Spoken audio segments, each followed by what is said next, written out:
d'éthique appliquée à l'enseignement supérieur marocain. Donc, je commence par un contexte, donc je vais contextualiser l'idée, la recherche. Donc, voulant adapter le système éducatif marocain aux standards internationaux et améliorer son rendement, l'État marocain a mis au point un certain nombre de réformes et de programmes dont nous pouvons citer, premièrement, l'instauration du système LMD, licence, master, doctorat, qui a été appliqué en 2003 et qui constitue une réforme qui a permis en quelque sorte une autonomie pédagogique aux universités marocaines. Deuxièmement, le plan d'urgence qui s'étale bien entendu entre 2009 et 2012. Il vise l'augmentation du taux des étudiants, la valorisation de la recherche scientifique et bien entendu l'amélioration de la qualité des formations prévues, en insistant bien entendu sur les formations continues des enseignants et l'intégration d'éthiques qui peuvent être exploitées lors des cours. Le réseau Marwan, donc Maroc Wide Area Network, donc c'est un réseau informatique non lucratif qui a été dédié à l'éducation. Nous pouvons aussi citer le GENISUP, donc, qui voit le jour en 2008, et qui avait pour objectif de développer la culture numérique en intégrant bien entendu l'éthique dans les établissements universitaires. CVM, Campus Virtuel Marocain, qui a été débuté en 2004 et qui cherche à promouvoir l'utilisation d'éthique dans l'enseignement présentiel au sein des universités à travers les plateformes, bien entendu, les logiciels éducatifs, etc. Maroc Numérique 2013, mis en place en 2009 et qui cherche à positionner le Maroc comme centre technologique régional et à l'intégrer dans l'économie mondiale. Il cherche aussi à doter les universités d'équipements et à faciliter la formation de leurs professeurs. INGES, que nous connaissons tous et qui nous a servi lorsqu'on était étudiant, donc qui consiste à subventionner à hauteur de 70% les frais d'achat des ordinateurs portables et d'abonnement à Internet au profit des étudiants des filières, que ce soit scientifiques ou techniques, de tous les étudiants du master. Donc, toutes ces réformes et tous ces programmes ont fait que l'éthique soit considérée comme un outil d'apprentissage indispensable dans le système éducatif marocain et que les professeurs soient amenés à les intégrer dans leur pratique pédagogique. Donc, qu'est-ce que l'intégration d'éthique? Donc, intégration, c'est l'action d'intégrer, de faire interagir des éléments pour en constituer un tout harmonieux et de haut niveau. Éthique, c'est, comme vous savez, un ensemble d'équipements technologiques numériques, comme exemple les ordinateurs, les projecteurs, les logiciels et ainsi de suite. Et lorsqu'on parle d'intégration d'éthique dans l'enseignement, c'est la cohésion, c'est une cohésion harmonieuse entre l'éthique et tous les éléments intervenant dans la chaîne éducative en vue de produire un enseignement et un apprentissage de meilleure qualité.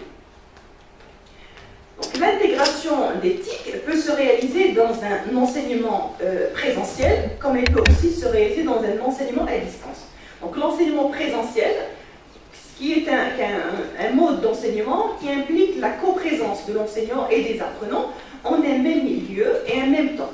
Tandis que l'enseignement à distance est une forme d'enseignement qui s'adresse à un public large. Il ne se déroule pas dans un établissement scolaire et est réalisé, peut être réalisé sans la présence physique d'un professeur. Mon étude porte sur l'enseignement présentiel et non pas l'enseignement à distance. Donc, cette étude qui vise l'enseignement présentiel cherche à comprendre la manière dont sont utilisées l'éthique au sein de la faculté des lettres et des sciences humaines d'Agadir, à interroger leur contribution au changement des pratiques pédagogiques, et elle se base aussi sur des observations de classe et des entretiens individuels avec des professeurs du département de langue et littérature française. Donc, pour ce qui est des résultats de l'enquête, toutes les salles et les amphis de l'université sont bien équipées. Donc là, on a une intégration physique d'éthique. Donc, intégration physique par opposition à l'intégration pédagogique. Donc, l'intégration physique, c'est le fait de placer des technologies dans une classe ou dans un laboratoire d'informatique. Elle ne signifie pas que les enseignants enseignants savent comment les utiliser, tandis que l'intégration pédagogique consiste à utiliser l'éthique dans le processus d'enseignement-apprentissage.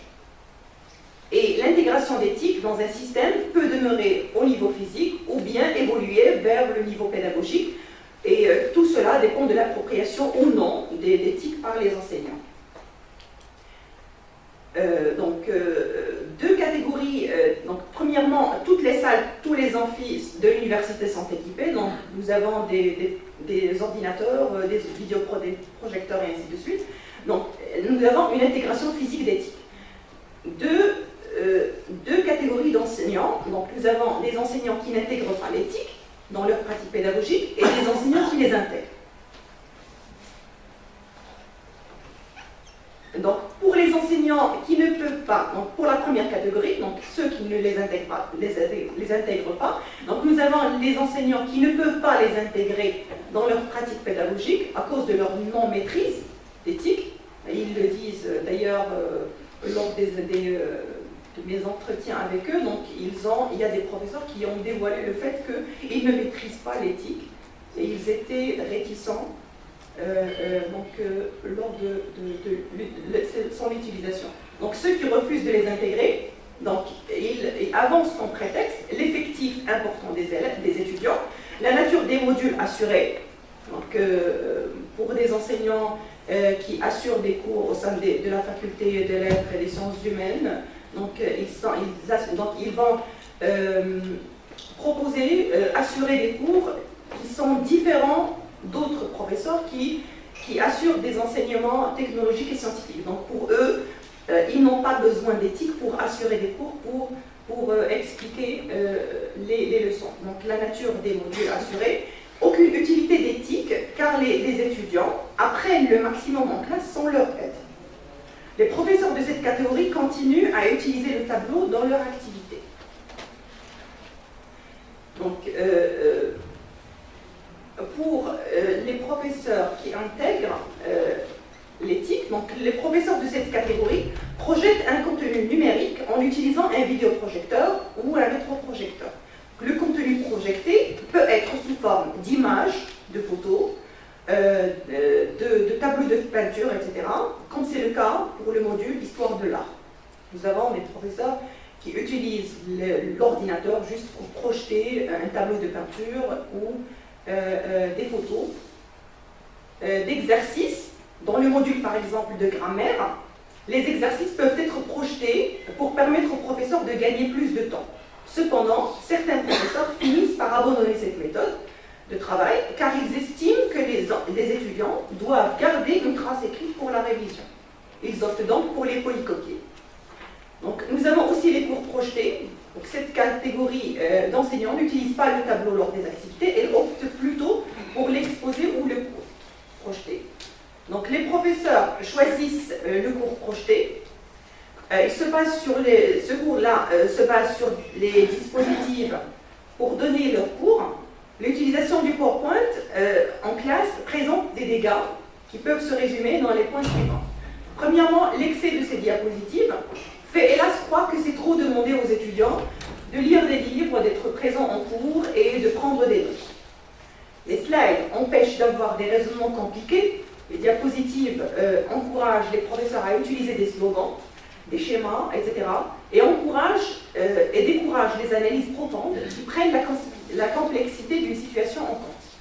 Les étudiants ne considèrent plus les cours que comme une succession de slides, tandis que les professeurs, qui présentent des réalités complexes et ambiguës, sont critiqués et accusés de ne pas être assez clairs. Le recours au TIC vide les amphis et les salles. Pourquoi se donnerait-il la peine de venir s'ils peuvent valider les modules rien qu'en lisant chez eux les slides? Donc, les étudiants en classe connectée. Donc, premièrement, la prise de notes. Les étudiants, dont la majorité a des problèmes en prise de notes, recopient ce qu'ils peuvent noter en ne faisant pas attention aux explications fournies par l'enseignant. D'autres préfèrent, pour ne manquer aucun détail, prendre par leur smartphone en photo les slides qui s'affichent. Le recours abusif au dictionnaire virtuel. Prenons à titre d'exemple le module typologie des textes narratifs, assuré en S1. où il est question de lire et d'analyser des extraits. Les extraits analysés sont fournis aux étudiants en début de chaque séance. Ce sont des extraits qu'ils découvrent pour la première fois. Subséquemment, une impression de difficulté s'impose et le recours au dictionnaire virtuel devient incontournable. Se servant de leur smartphone, les étudiants développent un sentiment de dépendance et, oubliant le texte proposé, se mettent à chercher mot à mot tout mot semblant difficile ou nouveau. Ce recours abusif au dictionnaire nuit à la compréhension puisqu'il ne prend nullement en considération le contexte du terme recherché. À ce problème de compréhension s'ajoute, à cause de la concentration des étudiants sur l'explication mot à mot, une autre conséquence, à savoir la perte de la valeur symbolique et culturelle du texte. L'analyse devient alors une étude superficielle et une simple paraphrase du texte proposé. Malgré leurs nombreux avantages, l'éthique n'assure pas vraiment l'évolution de l'enseignement-apprentissage à l'université, dans la mesure où elle porterait atteinte à cette relation humaine existant entre l'enseignant et les étudiants, qui est vécue sous le signe de la communion dans les pratiques présentielles. Merci de votre attention. Merci beaucoup, mademoiselle, madame. Voilà, je vous remercie. Votre communication a donné quand même un état des lieux en focalisant justement cet apport de la réforme, puisque vous avez commencé par le système LMT, et donc ce qui a été apport à ce moment-là, c'est, disons, l'intégration des technologies. Bien sûr, les technologies ont été intégrées peut-être de manière pas structurée. Pourquoi? Parce que c'est sous forme de modules informatiques ou alors des projets satellitaires avec imagers, etc. Donc ça n'a pas encore pris. Et merci d'avoir rappelé qu'effectivement l'intégration est là, mais elle est mal faite. Ça veut dire maintenant, c'est normal, c'est la phase d'étatement, mais il faudrait reprendre maintenant les choses en main pour installer cette technologie de manière efficace. Nous passons maintenant à la deuxième communication, les pratiques numériques éducatives, open aux malédictions. Et merci parce qu'avec cette question, on est déjà dans le débat et c'est la question qui m'intéresse le plus. C'est Madame Toani, c'est ça? Et Madame Tiche. Okay.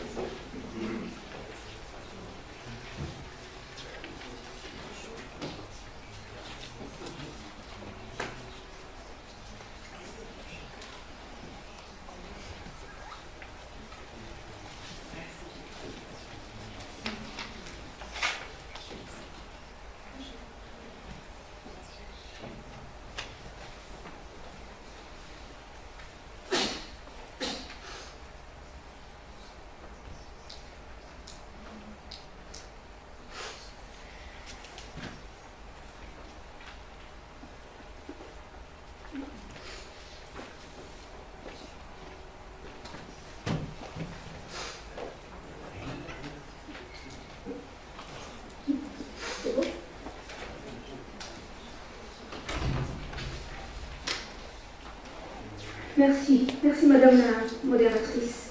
Je tiens à remercier les organisateurs de ce colloque et nous sommes, puisqu'on est deux, très ravis de revenir encore une fois, une deuxième fois, troisième fois à Rabat, parce qu'il y avait déjà d'autres colloques auxquels nous avons eu l'occasion de participer. Alors cette thématique-là, les pratiques numériques éducatives, problèmes ou malédictions, ça reste quand même une thématique sur laquelle nous avons travaillé il y a 7 ans. C'est une thématique qui nous intéresse dans le sens où, puisque nous avons eu l'opportunité de faire des expérimentations et on avait en quelque sorte dans cette intervention un petit peu récolté les choses qui nous paraissent intéressantes et d'autres peut-être des réticences et puis peut-être ce sera l'occasion de discuter. Donc notre plan se composera 6 parties et nous commencerons par un constat, une problématique et une hypothèse. Nous allons nous positionner d'un point de vue théorique Et nous avons peut-être abordé un autre champ, peut-être qui est un petit peu, on va dire, loin, chanson du langage, etc. Peut-être ça nous apportera quelques réponses. Nous donnerons un exemple de l'usage de TIC au sein de notre université, puis nous finissons par des recommandations et une conclusion partielle. Alors, quelques constats de départ. Comme vous pouvez le savoir, donc avec l'émergence de la mondialisation et l'évolution des nouveaux outils et des moyens d'information et de communication, nous sommes quand même, on ne peut pas ne pas dire qu'on ne peut pas accepter plutôt les TIS dans nos sociétés. Donc, il y a ce premier constat. Le deuxième constat qui est fait de monde, c'est-à-dire vouloir faire comme les autres. Tout le monde utilise les TIS, donc pourquoi pas. Donc, il faut les utiliser. Donc, il faut aussi y penser. Les TIS, évidemment, il y en a certains qui sont plutôt considèrent les TIS comme promoteurs, c'est-à-dire qu'ils aident dans des nouvelles pratiques. D'autres qui les considèrent comme un outil qui va nous pousser à perdre plus de motivation pour certains. Mais quand même, si on revient sur le contexte marocain, qui est quand même un contexte particulier et différent, j'avais fait quelques recherches statistiques. Donc l'Agence nationale de la réglementation des télécommunications, ANRT, d'après un sondage réalisé en septembre 2018 sur les usages de TIC au Maroc, on constate quand même que le Maroc, il a avancé de plusieurs pas. On compte parfois, 62% taux d'internautes marocains. 22 millions, 6 de personnes qui utilisent des portables, smartphones, c'est-à-dire 4 individus dans chaque ménage. On compte aussi 60% de ménages qui sont équipés d'ordinateurs portables, tablettes en 2017, c'est-à-dire 6 ménages sur 10. Donc le taux de pénétration des TIC au Maroc, donc c'est un fait. Notre problématique, et peut-être on aura l'occasion de discuter, peut-être certains doctorants pourront peut-être aller chercher sur cette piste-là. Donc vouloir intégrer les TIC dans les milieux éducatifs marocains suppose l'articulation d'une double problématique. Celle des usages des TIC et celle de la réception des TIC. Donc ce sont deux grandes problématiques qui ont été abordées, surtout dans les chercheurs, dans le domaine des sciences de l'information et de la communication, qui est une nouvelle discipline. Donc pour les usagers des TIC, on cherche plutôt à savoir comment utiliser l'outil technologique pour une appropriation pédagogique effective. Et la deuxième problématique, elle est liée à la réception des TIC, c'est-à-dire étudier plutôt l'effet des TIC sur l'usager. Quel est l'impact de l'outil sur la cognition? Donc je pense que si on arrive à répondre à ces deux questions, on pourrait effectivement trouver des solutions pour intégrer les TIC dans l'enseignement-apprentissage. Donc l'hypothèse générale, les TIC auront vraiment leur place dans l'enseignement, dans la formation et dans l'accompagnement des enseignants et des apprenants. Elles peuvent jouer un rôle prépondérant dans le système éducatif marocain.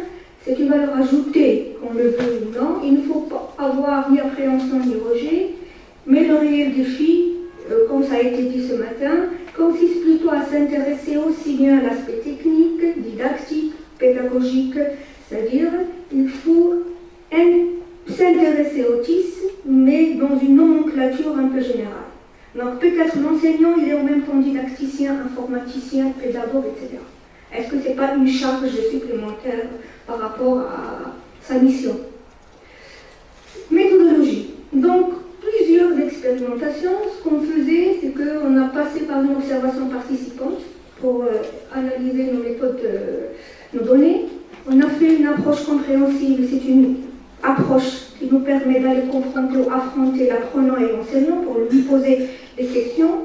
Et donc, cette méthodologie, on va essayer de vous donner sur un ou deux slides, c'est-à-dire quelques résultats obtenus. Alors, notre cadre conceptuel, on ne peut pas aller vers une seule discipline. Donc, on a essayé quand même de voir une approche interdisciplinaire dans laquelle on a fait appel à plusieurs disciplines et on avait pris des éléments qui nous intéressent pour questionner notre problématique. Sciences du langage, les sciences de l'information, de la communication, la didactique des langues, etc. Peut-être juste une remarque, cette interdisciplinarité, elle pourrait peut être comprise comme une condition. C'est-à-dire, il y en a certains qui disent, voilà, peut-être à force de prendre les éléments de chaque domaine, ça pourrait créer que des soucis, mais je dirais que c'est plutôt peut-être le contraire, prendre ce qui peut nous aider à répondre à nos questionnements. Alors je vais passer les fameuses théories d'apprentissage que tout le monde connaît, hein, et qui nous sont quand même servis de base pour expliquer notre démarche. Je rappelle tout à l'heure le triangle pédagogique, hein, mais le triangle pédagogique que vous voyez là, donc c'est vrai qu'on a passé du triangle pédagogique au carré pédagogique. Donc le carré pédagogique, c'est un élément, le réseau il parle de la didactique instrumentalisée, c'est-à-dire on prend l'outil, mais on le considère comme un objet qui va transmettre un savoir. Donc l'outil, ça veut dire que ce soit l'outil, ordinateur, etc. Le schéma de Marcel Lebrun, ça me rappelle un petit peu les 5 composantes qui sont intéressantes. C'est-à-dire si vous voulez intégrer les TIS dans un cours, ou plutôt devant les étudiants, on est parti quand même de ces 5 composantes, les contextes, la finalité, les acteurs, les méthodes et les ressources, sur lesquelles est basé notre dispositif de formation, pour un petit peu toucher à toutes les composantes intéressantes. Alors, avant de passer la parole à ma collègue, je voudrais juste revenir sur les 2 nouveaux repères théoriques, qui est le fondement de notre, on va dire, de notre problématique. C'est les théories qui ont rapport en relation à des objets. Donc, les sciences humaines, les sciences de l'information et de la communication, c'est une science à travers laquelle on essaie d'étudier le rapport qu'a l'individu à l'objet. Donc, du coup, on étudie soit l'usage de TIC, soit la perception des TIC.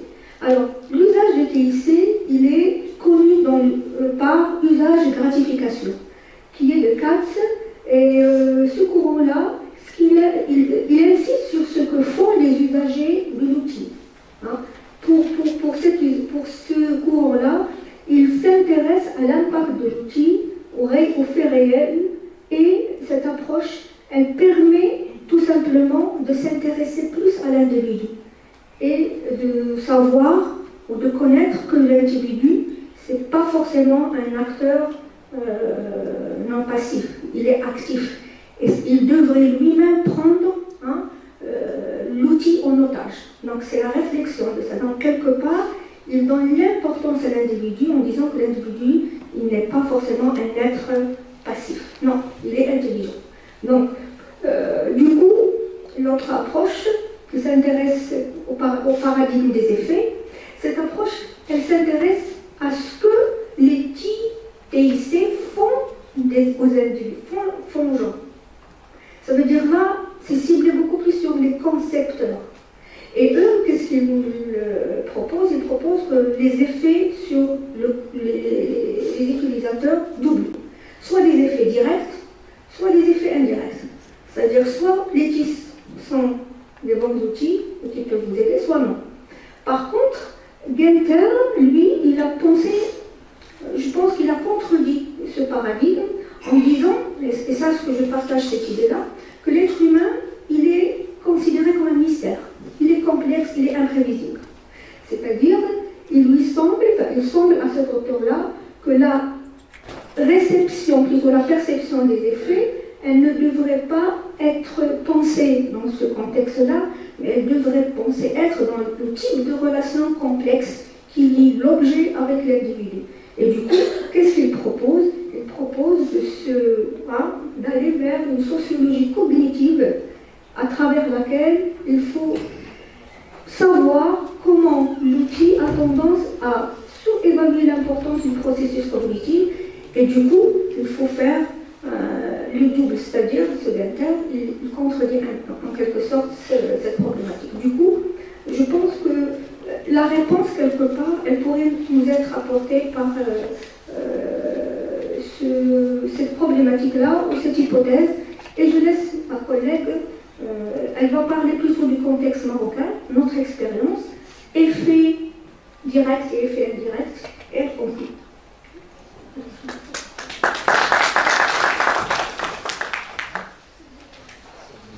Merci beaucoup. La parole est à notre Madame Murphy. Merci aussi de ce partage-là. Voilà, merci. Donc, très heureuse de faire mon retour à la FSE. Je suis un produit de la FSE. D'ailleurs, c'est un plaisir de rencontrer les mentors avec qui j'ai beaucoup appris. Et puis, que je reviens dans le cadre de la formation continue. Je salue M. Mouten pour son cours de statistique en SPSS. Ça nous a beaucoup marqué. Et donc, et positivement, parce que là, ça m'a permis aussi, aujourd'hui avec ma collègue, de soulever ce problème qu'est CITES. Donc, on les retrouve partout, cette nouvelle technologie. Est-ce que réellement, on utilise les nouvelles technologies parce qu'on veut produire, ou tout simplement, on est uniquement au stade de la consommation de la technologie? Parce que, comme l'a dit tout à l'heure notre collègue de l'Université d'Agadir, donc, vraisemblablement, nos universités sont très bien barricadées par les nouvelles technologies, plusieurs outils, des salles bien équipées, un matériel sophistiqué high-tech, d'accord? Pour quel utilisateur? Première question. Pour quel contexte? Pour quelle discipline? Pour quelle matière? Pour quel type d'apprenant? La fac, l'école, les ingénieurs, des spécialistes et formateurs, des étudiants qui commencent leur recherche, si vous voulez. Et donc, il y a beaucoup de questions qui se posent par rapport à un outil qui est tellement performant, et en même temps, on est, si vous voulez, dans une ambiguïté de son utilisation. On n'arrive pas à se définir par rapport à ça. Tout à l'heure, dans les différentes interventions avec les questions, ben finalement, si on a décidé d'intégrer un outil de travail, c'est parce qu'on s'attend à des résultats différents. Quelle est la réalité marocaine? Toujours le même profil. En fin de compte, est-il utile? Qu'est-ce que ça a permis? Quelle est la différence? Quelle est la valeur ajoutée différenciée par rapport à notre contexte marocain? Et donc, le contexte marocain, il est, je ne sais pas, est-ce qu'il est hybride? Est-ce qu'il est en train de devenir schizophrène par rapport à une technologie? Et d'ailleurs, nous la consommons, preuve à l'appui nos smartphones. La question qui se pose, est-ce que nous utilisons toutes les options dans nos smartphones? On achète des téléphones high-tech. Mais est-ce qu'on est en train vraiment de les rentabiliser? Et là, je pose la question, quel est notre comportement en tant qu'universitaire, de l'institution, les acteurs de ce système-là, par rapport à l'utilisation de la nouvelle technologie qui est utilisée dans le monde privé, dans les entreprises. Et donc l'entreprise, lorsqu'elle intègre un nouveau outil de travail, c'est parce qu'il va faire la différence entre un état 1 et un état 2. Est-ce que notre situation universitaire a changé par rapport à ça? Et donc, il fallait, si vous voulez, revenir sur le contexte marocain, qui est vraiment très très complexe. Alors, pour que je puisse assez bien résumer, c'est que d'abord, on ne peut pas échapper à l'outil. On est forcé, à un moment donné ou à l'autre, d'y toucher. Donc, c'est inéluctable, c'est fatal. Deuxième des situations, c'est que aussi, dans nos enseignements, à quel degré on intègre les compétences technologiques dans les formations des enseignants et des formateurs? Déjà, est-ce que notre contexte a quand même fait le pas dans ce sens-là? Est-ce que la modernisation, il a, si vous voulez, touché juste être doté, s'équiper de quelque chose, ou bien ça fait partie prenante de notre, si vous voulez, formation de base? D'ailleurs, nous récupérons des étudiants qui sont hyper connectés. Alors, comment on va se comporter avec cet état de choses? On n'a pas. Il y a certains qui arrivent à certains degrés et d'autres qui refusent déjà d'intégrer cette variable dans leur travail. Et donc, en fin de compte, on est certainement dans l'impasse. Comment on va conduire ce changement-là? D'accord? Et puis, un état de choses, c'est que lorsque nous avons décidé d'intégrer les nouvelles technologies, l'université a un site web. inscriptions, nos concours, nos recrutements, tout passe par les nouvelles technologies. Mais en fin de compte, est-ce qu'on a redéfini notre métier? Ça veut dire que j'ai intégré des variables nouvelles ou non, mais la définition de mon métier de prof, d'enseignant, de formateur, elle reste toujours la même.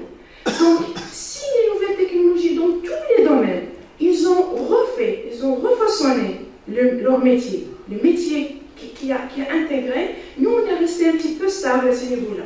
Oui, je l'utilise, mais je le définis toujours de la même manière. Et donc c'est ce qui pousse un problème dans la réflexion, dans notre l'être, même du prof ou de l'étudiant lui-même, d'accord? Puisqu'il vient, étant hyper connecté, il utilise énormément les nouvelles technologies, mais lorsqu'il s'agit d'apprendre, on va le décaler, par exemple, de 50 ans. Donc lui, il est dans un choc culturel, à vrai dire. Donc comme on peut dehors, je suis toujours en contact avec tous les multimédias, tous les smartphones, toutes les applications, tout ça. Mais lorsque je vais apprendre, je suis en deçà, si vous voulez, de ça. Donc là, on commence à creuser un fossé. D'accord? Déjà, nous, en tant qu'acteurs enseignants et acteurs apprenants. Donc l'idée, c'est qu'il faudrait quand même qu'on puisse, si vous voulez, présenter les choses d'une autre manière. Et donc, déjà, la situation première, c'est que comment, en utilisant les nouvelles technologies, on va produire de bons profils. Avec un input qu'on va définir et un output qu'on va redéfinir par la suite. Donc, on doit, si vous voulez, visualiser cet écart-là. Deuxième des choses, c'est que en intégrant dans le contexte marocain, lorsqu'on a intégré les nouvelles technologies, donc probablement qu'il fallait penser cette action pédagogique, enseignement, apprentissage. Est-ce qu'on l'a revu réellement, sereinement, raisonnablement, de façon raisonnée? Est-ce qu'il est uniforme et homogène chez chaque enseignant? Puisque tout à l'heure, la remarque, c'était il y avait des personnes qui l'utilisaient, d'autres qui ne l'utilisaient pas. Donc il faut ça le savoir, puisque la technologie, elle est là, autant l'exploiter, ne pas la laisser au hasard. Et puis aussi, si vous voulez, il y a si vous voulez, le fait de repenser le métier, il faut chercher quand même à moderniser les pratiques pédagogiques. Non pas pour être dans la mode, dire nous aussi on l'a, ou non, mais comment c'est un adjuvant pour l'action pédagogique, comment elle va encore optimiser. Tout à l'heure, M. Bonkhlar a dit, mais finalement, on a le même profil. Bon, quel est l'intérêt? Mais l'intérêt, c'était ça, c'est qu'on n'a pas rentabilisé l'outil. Dans ce sens où tout à l'heure, Mme Mdersi a dit, si vous voulez, c'est là où le débat commence. Donc, si j'ai une nouvelle technologie que je n'utilise pas, que je ne rentabilise pas, est-ce que je peux la qualifier comme étant, si vous voulez, une aubaine ou bien une malédiction? J'utilise pas. D'accord? Sachant que dans notre conception, si vous voulez, que nous produisons ici des expériences. Est-ce que ce sont des expériences mutuelles? Le problème est dans ce sens-là. Donc, les TIS, est-ce qu'on va les considérer comme une aubaine ou un jackpot? On a fait exprès de mentionner le jackpot parce que est-ce que c'est une réussite au hasard? J'ai réussi. J'ai réussi. Bon, c'était au hasard. Mais est-ce qu'on est conscient de cette réussite pour la reproduire? Là, je vois les expériences, elles sont énormes, multiples et intéressantes depuis le matin. Mais est-ce qu'on arrive réellement? Parce qu'on peut dire qu'on s'installe, si vous voulez, dans un paradigme d'aubaine. Le fait aussi, si vous voulez, qu'on a diversifié nos outils pédagogiques. Il y a, si vous voulez, une assez généralisation de l'outil, surtout Internet, parce que tout passe par Internet maintenant. Et on commence à développer en parallèle de une culture générale, une culture numérique. Et à un moment donné, voilà, cette culture numérique, et le mot culture, c'est parce que c'est un partage, d'abord. Et donc là, on est, si vous voulez, dans un usage, oui, qui facilite, qui rend la vie facile de l'enseignant et de l'apprenant. Voilà. Qu'on le veuille ou non, si je reviens aux statistiques, on avait de la peine à les faire avant. 5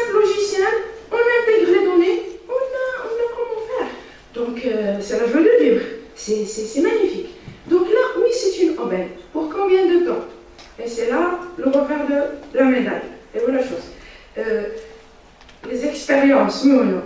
Depuis 2002, par exemple, si je prends l'expérience tunisienne, depuis 2002 qu'elle a commencé. Et je ne crois pas qu'elle est généralisée. Est-ce que tout ce temps-là nous est, si vous voulez, imposé pour qu'on puisse, si vous voulez, imposer? C'est un moyen didactique, pédagogique, travaillons avec.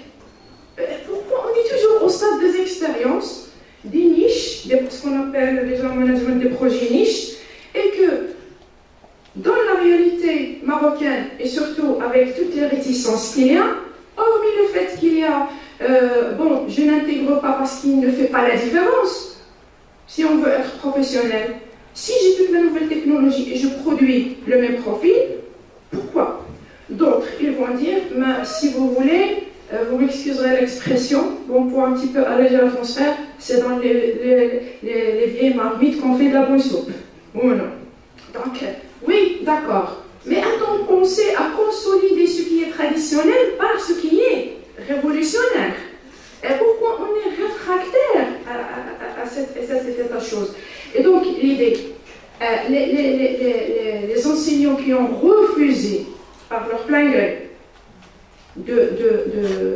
d'intégrer l'outil, est-ce que, en quelque part, ils n'ont pas raison? C'est-à-dire, si je ne vois pas la différence, pourquoi je vais me casser la tête? Je ne me casse pas la tête, je reste dans mon paradis, ou non, puisque finalement, je produis le même profil. D'accord? Ensuite, oui, 2-3 minutes, pas plus. Donc, et pour en finir, si vous voulez, cette réticence aussi, c'est que malheureusement pour nous, dans la réalité marocaine, il y a un grand écart entre les universités. Si je prends Marrakech, Agadir, Tanger, Oujda, je nous prends comme exemple à Meknès, on souffre, si vous voulez. C'est-à-dire que lorsqu'on voit les écarts, pourquoi une université elle est assez développée, évolutive dans l'usage d'un moyen et pas d'autres? Est-ce que on ne permet pas le transfert des compétences à ce niveau-là? Voilà. Et quel est le partage de contexte? Tout à l'heure, avec le mot d'introduction, d'ouverture de M. le doyen, j'ai dit, mais pourquoi on ne bénéficie pas de cette expertise à l'université Moulay Ismail? On est resté dans une plateforme MOOC, mais c'est devenu uniquement un dépôt de documents. On est dans le e-document. Ça veut dire que j'ai remplacé le polycopier format papier par le polycopier électronique. Mais quelle est la valeur ajoutée? Et après, qu'est-ce que ça a fait la différence? Moi, je suis restée dans le même paradigme. D'accord? Et à savoir, toutes les institutions de l'université, donc on a fait le compte, on est 9 institutions, 9 établissements. Eh bien, si vous voyez les écarts juste entre nous dans l'utilisation de la production. Donc, l'usage de ces nouvelles technologies, on n'a pas accédé à ce qui est, si vous voulez, à ce qui est pédagogique. On n'est pas encore arrivé à décider à comment utiliser ça en pédagogie, à comment permettre à l'outil de nous permettre de didactiser nos cours. On n'est pas arrivé à ce stade, sincèrement. C'est-à-dire que même lorsque je vois les différentes expériences, oui, l'enseignement à distance, parfait. C'est contre la massification, oui, mais on a juste remplacé un moyen par un moyen. Mais didactiser, c'est-à-dire un outil didactique, performant, qui fait la différence entre un apprenant des années 80, si je veux dire, d'accord, avec l'apprenant de 2019, il n'y a pas. C'est-à-dire, à la rigueur, que l'enseignement traditionnel est toujours efficace. D'accord? Mais on n'est pas arrivé malheureusement à passer le stade entre permettre la transition. Et c'est ça ce qui nous dérange de par notre expérience. Elles étaient multiples, si vous voulez. Donc, certaines recommandations qu'on a supposées en termes de formation, ils ont été déjà dites par nos collègues. Former le prof, mais ça fait à la base, d'accord, ses compétences technologiques, parce que lorsqu'il va utiliser l'outil, c'est comme s'il a utilisé le papier, le stylo et tout ça, donc il n'y a pas de différence, il n'y a pas d'écart, et il n'y a pas une confusion dans la tête de l'utilisateur, quel qu'il soit dans le système enseignant ou, si vous voulez, surtout apprenant. D'accord ? Et puis, merci pour votre écoute. J'espère qu'on n'était pas... Merci beaucoup, Mme Mathiche, pour cette agréable intervention. Parce qu'avec cette panoplie de questions, effectivement, le débat est très important. Et donc, c'est une invitation à la réflexion. C'est vrai, au Maroc, ça n'a pas encore bien démarré parce que, comme toutes les inventions, nous considérons l'outil technologique comme un satellite et non pas quelque chose de focal. Mais je crois que ça viendra parce qu'avec les nouvelles générations, il y a quand même un amour pour la technologie. Et il faudrait attendre peut-être la retraite. Hein, les gens qui ont le pouvoir maintenant, qui prennent la retraite et donc ils vont être réveillés par les jeunes qui sont très portés sur la technologie. Il faut toujours préserver les seniors. Ah bah oui, comme invité. Très bien, nous passons à la communication suivante. Nous avons donc le support audiovisuel, un outil sine qua non dans l'enseignement apprentissage du français, avec M. Koumes et Mlle Ibrahim.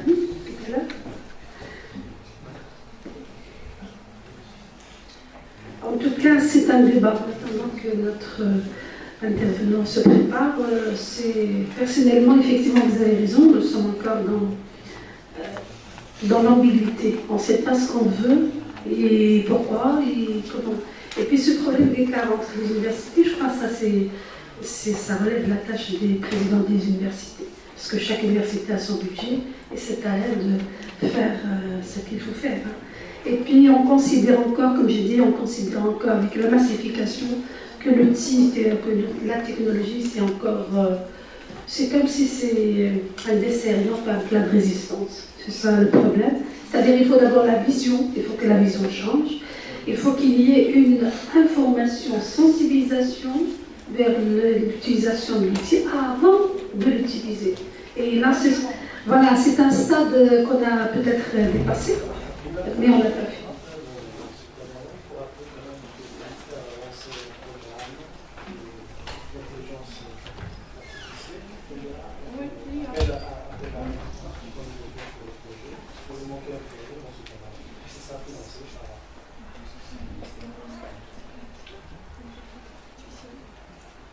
Ça va?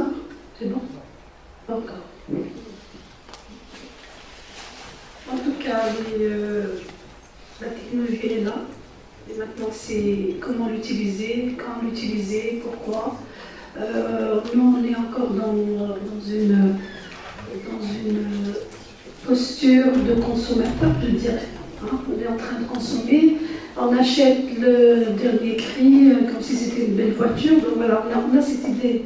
J'ai la dernière. Voilà, on est dans la mode, on est dans la consommation et non pas dans le travail. Le jour où on comprend très bien comment utiliser cet outil technologique, on sera meilleur. Surtout quand les jeunes, ils sont très compétents dans tout ce qui est manipulation. Ils sont très connus.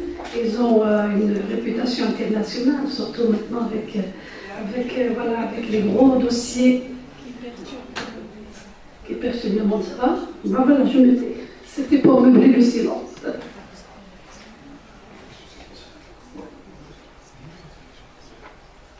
Alors, je tiens tout d'abord à remercier le comité d'organisation de nous avoir honoré par leur invitation à ce colloque international qui s'avère judicieux et fructueux. Alors, notre communication, Madame Salma Ibrahimi et moi, s'intitule « Le support audiovisuel, un outil sine qua non dans l'enseignement-apprentissage des langues étrangères ou bien du français ». Alors, je tiens à commencer, ou bien à contextualiser notre communication à travers cette citation. Alors, si apprendre une langue étrangère, c'est s'ouvrir sur le monde, c'est ouvrir de nouvelles possibilités d'expression, d'action, d'interaction, et que c'est aussi faire la fête et découvrir le plaisir d'apprendre. Alors, bien sûr, je dirais que si apprendre une langue, c'est envisager de voir le monde différemment, c'est aussi découvrir un autre univers de mots que le sien, c'est aller à la rencontre d'une autre culture que la sienne. Les supports audiovisuels se proposent d'être un outil au service de ces découvertes. Alors en effet, je dirais dès son apparition, la technologie moderne a suscité beaucoup d'intérêt dans le domaine de la didactique des langues. Ceci insiste bien sûr sur l'importance de l'association du son et de l'image pour un meilleur enseignement des langues étrangères. Alors, cet enseignement est basé sur le développement des compétences communicatives. On dirait également qu'utiliser des documents audiovisuels en classe, c'est faire également évoluer la pratique d'enseignement-apprentissage d'une langue étrangère. C'est donner envie d'enseigner et d'apprendre à travers, ou bien d'apprendre une langue, tout simplement une langue étrangère autrement. Alors,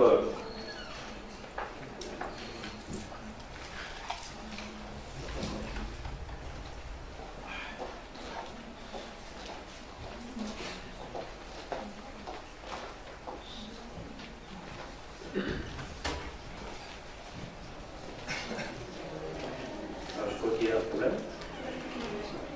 La nouvelle technologie, ça crée des problèmes. Oui, je sais. Échappe-toi.